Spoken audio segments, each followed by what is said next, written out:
Situated at a strategic crossroads of some of the world's most important maritime routes, Singapore has long been a meeting point of civilizations. From a humble fishing village in the 14th century, the island nation endured major historical upheavals, from British colonial rule and the Japanese occupation during World War II to the arduous struggle for independence in the mid-28th century. These defining milestones forged its identity and inner strength, transforming Singapore into today's global hub of finance and trade. To understand how such a small island could rise so remarkably, let us revisit the key chapters in Singapore's history. Archaeological and historical research shows that the land now known as Singapore has been inhabited by humans since very ancient times, long before the formation of any kingdom or state. On this small island, the oldest evidence dates back to the Neolithic period around 3,500 to 1,500 BCE.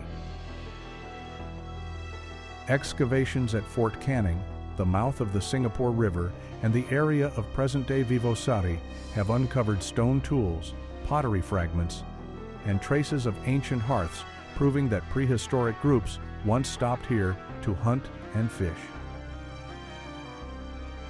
Many sandstone and quartz artifacts shaped with skill indicate that these people were not mere passers-by, but had settled for periods of time and exchanged stone-working techniques with neighboring communities.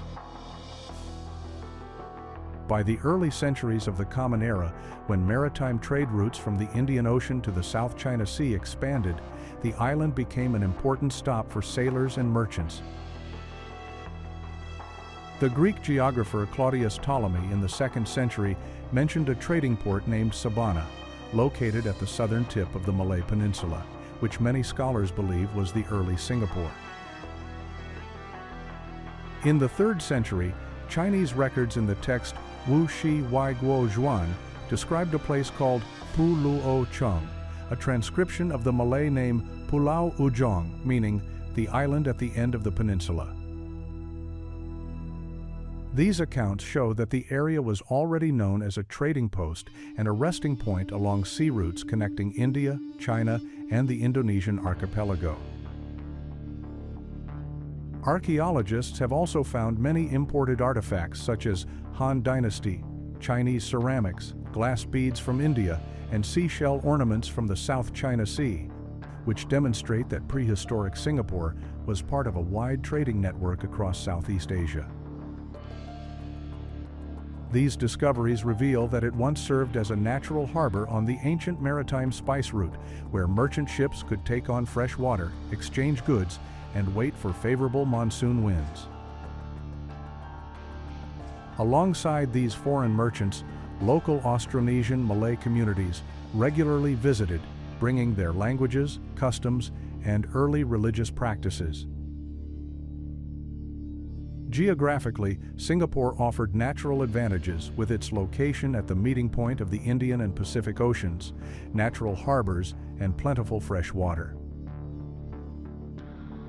Dense tropical forests, rivers, and marshlands provided abundant wildlife and plants, allowing the first inhabitants to live by hunting, fishing, and gathering. Over time, they began small-scale farming, crafted stone tools, and traded goods with neighboring settlements on the Malay Peninsula and the Riau Islands. Thus, even though no independent polity or the name Singapore yet existed, the island had for thousands of years been a crossroads of culture and trade. The Neolithic artifacts, the accounts of Ptolemy, the ancient Chinese texts, and the evidence of regional commerce show that prehistoric Singapore was never an isolated wilderness, but an early maritime link within the international trade networks of ancient Southeast Asia. This formed the first foundation for the role of a global seaport that Singapore has maintained throughout its later history. From the early 2nd millennium, the island of Singapore evolved from a prehistoric way station into a seaport of regional significance. By the 13th and 14th centuries, multiple sources and Malay traditions suggest that it had emerged as a bustling transshipment point along the sea lanes linking the Indian Ocean and the South China Sea.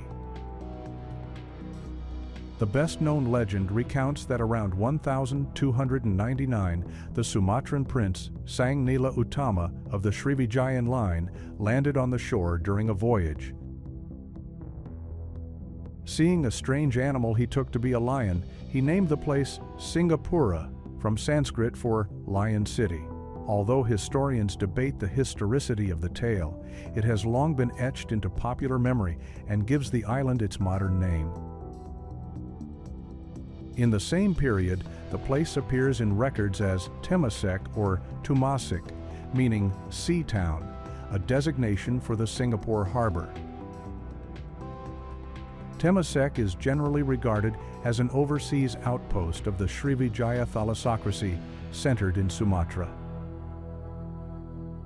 After Srivijaya declined, authority over the island shifted toward Majapahit in Java, another great maritime power of island Southeast Asia. 14th century Chinese texts note that Temasek sent envoys bearing gold, ivory, and rare fragrant woods such as lacca wood to the Ming court, evidence that the port maintained formal tributary relations and was integrated into a wide international trading network.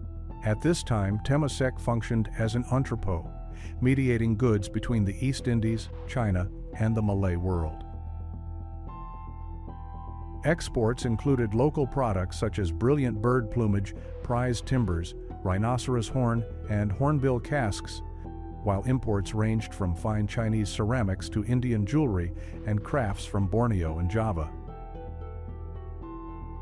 This diversity reflects Temasek's pivotal role along the maritime spice route, the lifeline of Asian commerce in the medieval era.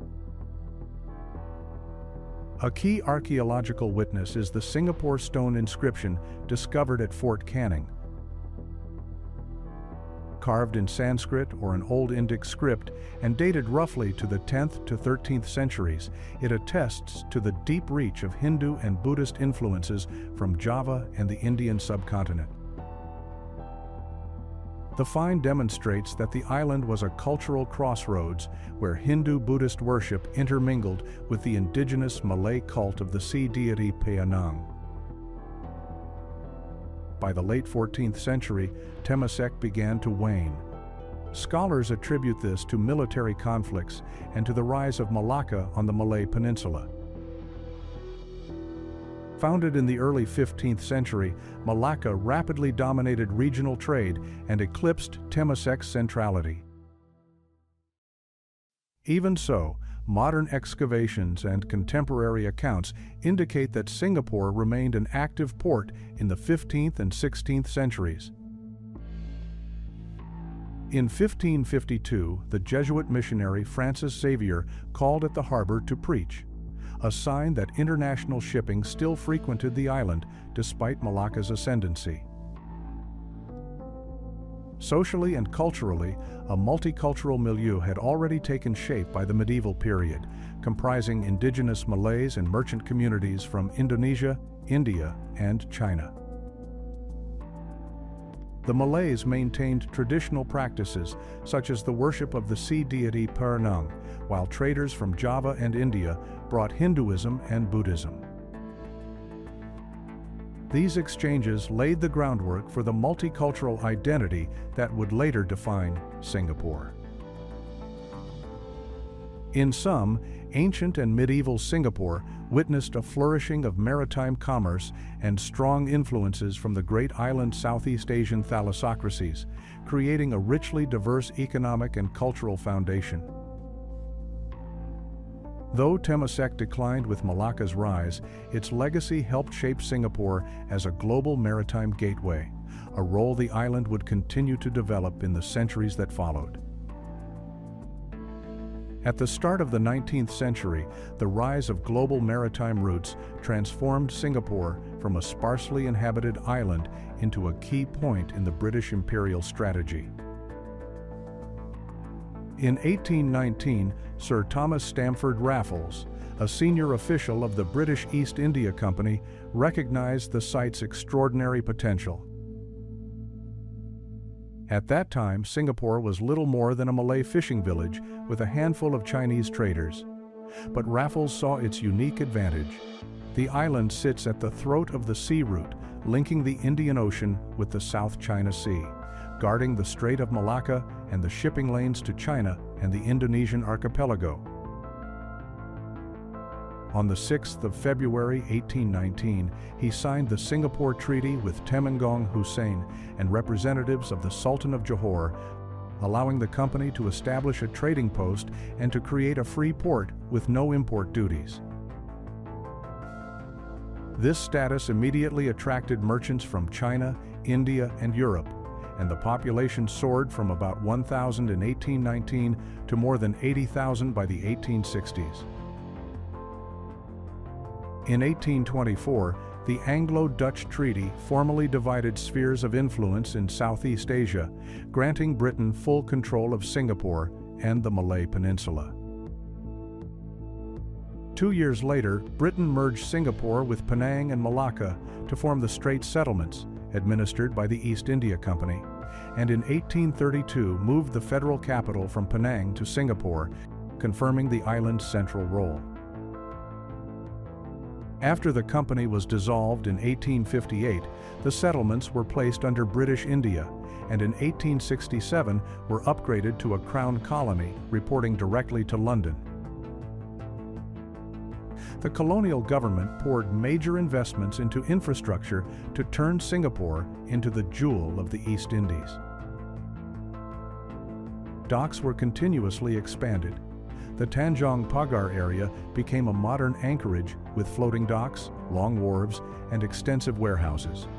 The authorities also dug the Singapore Canal, improving natural waterways to speed cargo movement. When the Suez Canal opened in 1869, the sea journey between Europe and Asia was dramatically shortened, and Singapore became an essential stop for steamships on the Europe-Asia route. By the early 20th century, Singapore possessed one of the busiest ports in the world. In 1921, Britain completed a massive naval base and more than 5 kilometers of deep-water wharves to serve both commerce and imperial defense. Booming trade was fueled by global demand for tin and rubber from Malaya and the wider region. Waves of immigrants poured in, Chinese from Fujian and Guangdong, Indians from Tamil Nadu and Bengal, and Bugis traders from the Indonesian archipelago.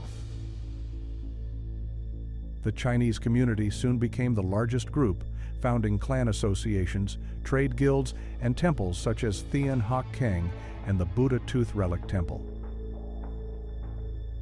Indians brought both Hinduism and Islam, establishing the Sri Mariamman Temple and several mosques. Indigenous Malays maintained their kampong villages around the island, preserving Islamic traditions and ties to the exiled Johor royal house. This mix of peoples created a multi-ethnic society that remains a hallmark of Singapore today. Politically, Britain held absolute authority. A governor and a legislative council, its members largely appointed in London, exercised full control while local inhabitants had virtually no say. Only in the early 20th century, under pressure from merchants and an emerging local intelligentsia, did the colonial administration allow the creation of advisory bodies and add a few non-official members to the Legislative Council. Real power, however, remained firmly in British hands.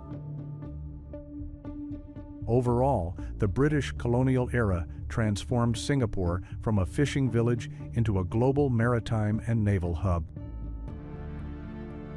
Its modern infrastructure, strategic position, and free port policy laid the foundation for Singapore's outward-looking economy and fostered a deeply multicultural society, legacies that continue to shape the nation's identity today. In late 1941, the Pacific theater of the Second World War erupted and drew Singapore into one of the darkest chapters of its history. After overrunning Hong Kong and the Philippines, Imperial Japanese forces launched a rapid campaign down the Malay Peninsula. Advancing from the north, seasoned Japanese units beat back Anglo-Indian Australian defenses, severed Allied rail lines and supply routes, and by early February 1942 had secured northern Malaya.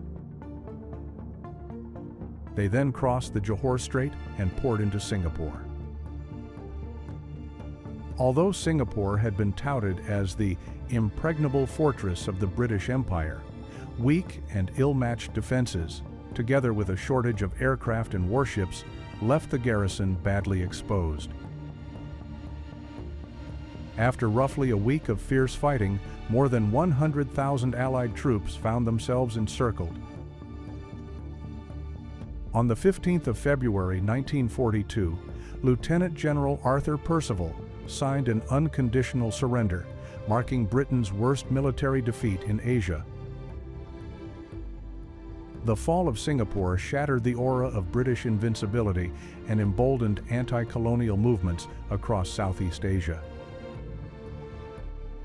Once in control, the Japanese renamed the island Sayonan to Light of the South and imposed a harsh military administration. Their aim was to turn Singapore into a strategic base while extracting maximum resources for the war effort. Military scrip replaced the Straits dollar, the economy plunged into crisis, inflation soared, and civilians endured severe shortages, a rampant black market, disease, and hunger. The most notorious atrocity was the Sukching Purge operation of February-March 1942, directed at the Chinese community suspected of supporting China's resistance. Tens of thousands of Chinese men, aged roughly 18 to 50, were rounded up for political screening at beaches and open grounds, such as Changi, Punggol, and Katong. Many were executed by firing squad or buried in mass graves. Japanese figures listed about 5,000 victims, but numerous studies suggest the death toll reached tens of thousands. Sukching left a profound trauma that has remained a central element of Singapore's collective memory. Other communities also suffered. British, Indian, and Australian prisoners of war were confined in camps such as Changi Prison, forced into brutal labor on military works and rail lines under dire conditions. Many local intellectuals and youths were coerced into joining pro-Japanese bodies such as Nippon Seikokai to perform propaganda or auxiliary duties. Daily life unfolded under constant fear, from strict curfews to chronic shortages that sapped public morale. In August 1945, following the atomic bombings of Hiroshima and Nagasaki, Japan capitulated. On the 12th of September 1945, British, Australian, and Indian forces formally re-entered and took over Singapore, placing the island under the British military administration until March 1946. The immediate post-war years found Singapore exhausted, infrastructure damaged, production stalled, unemployment high, and inflation rampant. Yet, the power vacuum and the collapse of British prestige after the 1942 debacle ignited local political mobilization. Anti-Japanese activists and political detainees were released, quickly forming nationalist groups, trade unions, and parties that laid the groundwork for self-government and, eventually, independence. In this sense, World War II was not only a period of searing loss, it was also a historical turning point that transformed Singaporeans' view of colonial rule and opened the path towards self-determination in the decade that followed. After World War II, Singapore steadily advanced toward self-government. In the landmark 1959 Legislative Assembly election, the People's Action Party, PAP, won an overwhelming victory, and Lee Kuan Yew became the first Prime Minister of a self-governing administration. Britain, however, still retained control of defense and foreign affairs. Facing a small domestic market and lacking natural resources, Lee's government believed that joining a larger federation would provide economic scale and greater security in a turbulent Cold War Southeast Asia. After months of negotiations with Malaysian Prime Minister Tunku Abdul Rahman, the Malaysia Agreement was signed. On the 16th of September 1963, Singapore officially became one of the 4 states of the Federation of Malaysia, alongside Malaya, Sabah, and Sarawak. At first, hopes were high. The common market of some 12 million people promised wider trade opportunities, while a unified defense posture appeared to strengthen security against communist expansion in the region. But serious frictions soon emerged. The federal government in Kuala Lumpur implemented the Bumiputera policy, which granted special privileges to ethnic Malays in civil service appointments, scholarships, and business licenses. This created deep resentment among Singapore's overwhelmingly Chinese population. The PAP's platform of Malaysian Malaysia, advocating equal treatment for all races, directly challenged the Malay nationalist ideology of the ruling UMNO party.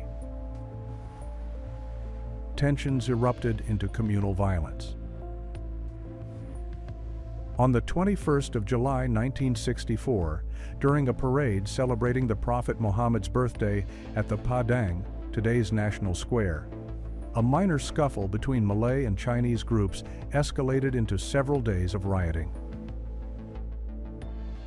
Another round of clashes followed that September after the killing of a Malay man. The 2 riots left at least 36 people dead and more than 560 injured, with homes and shops burned and an island-wide curfew imposed. Regional instability compounded the crisis. Indonesian President Sukarno launched the Konfrontasi campaign against the fledgling federation, sending saboteurs to Singapore.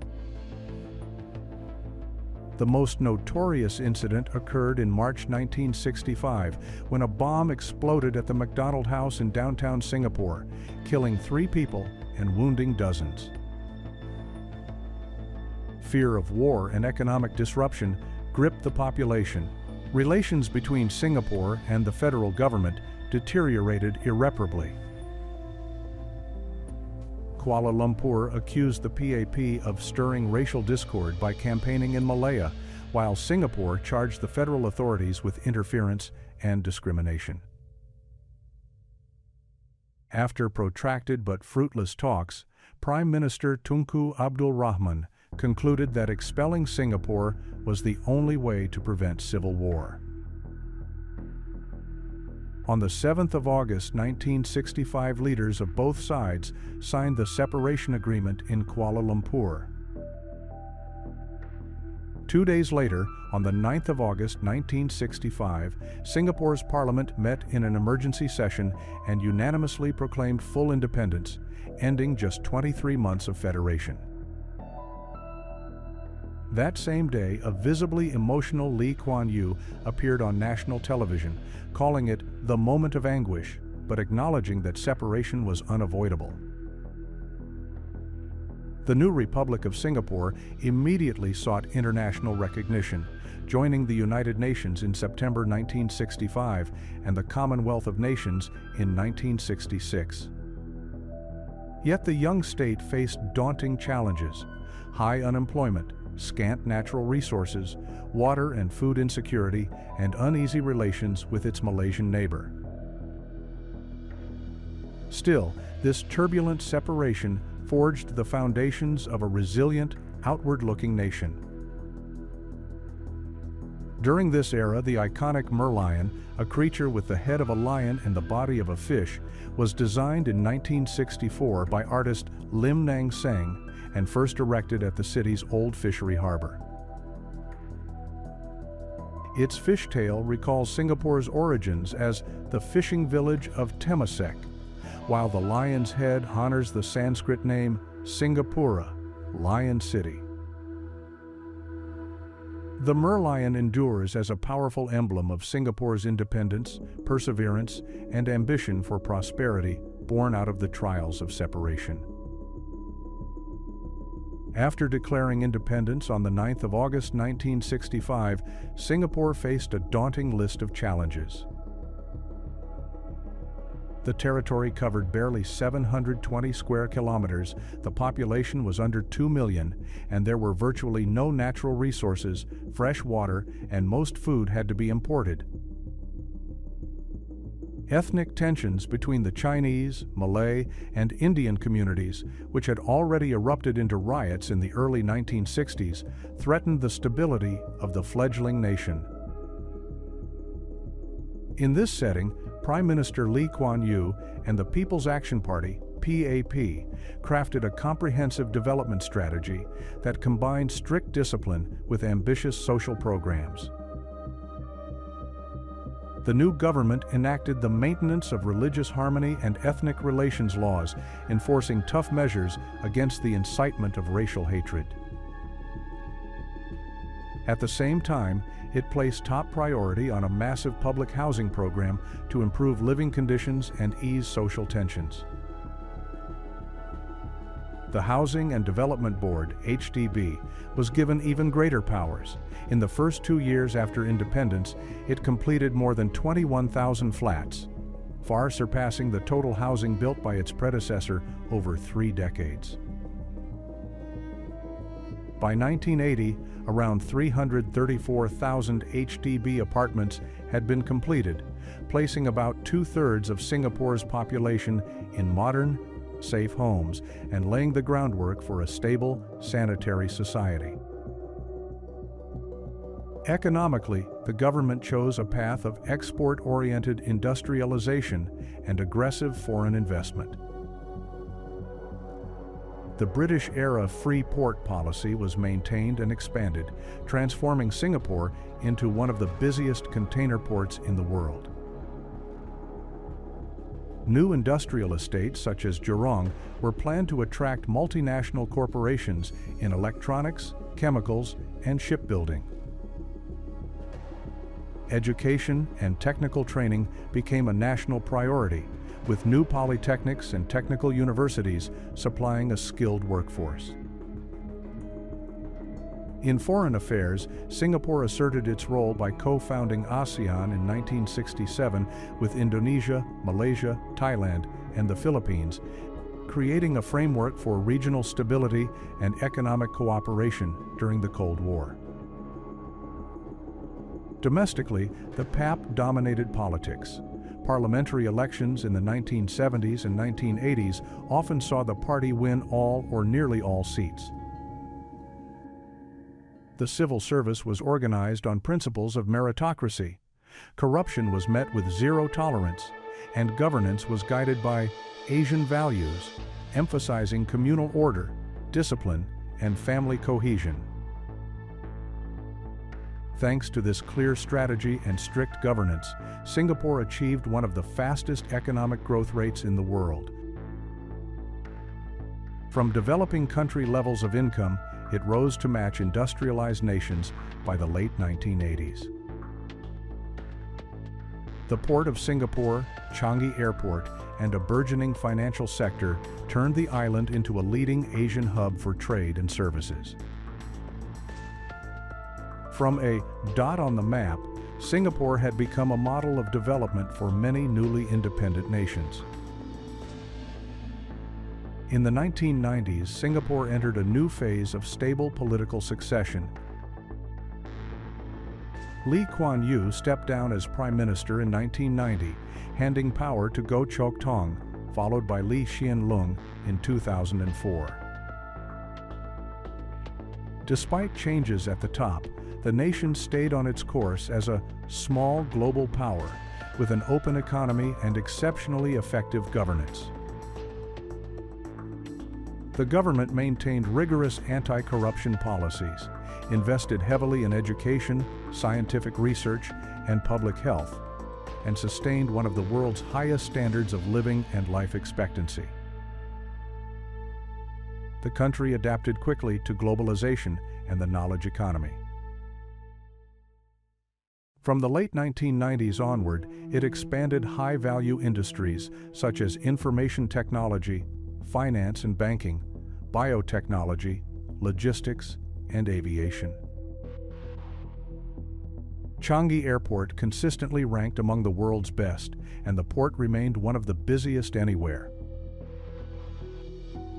The government launched the Smart Nation initiative to integrate artificial intelligence, big data, and digital infrastructure into everyday life, from public transport and healthcare to education and city management.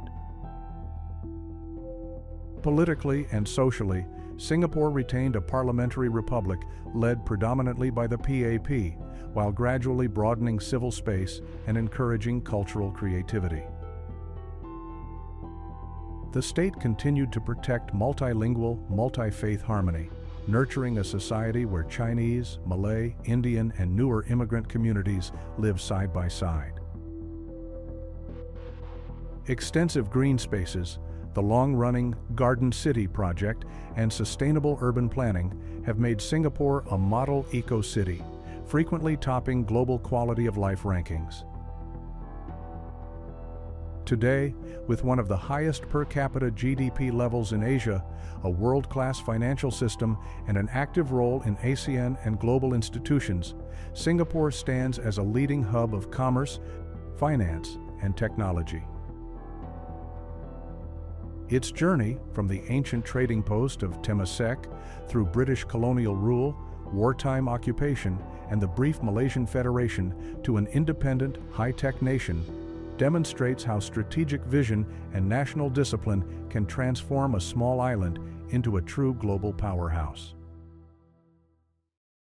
The history of Singapore is not only a story of transformation, but also a testament to the resilience, discipline, and foresight of its people. It is this challenging past that has laid the firm foundation for the Lion City to continue rising strongly into the future.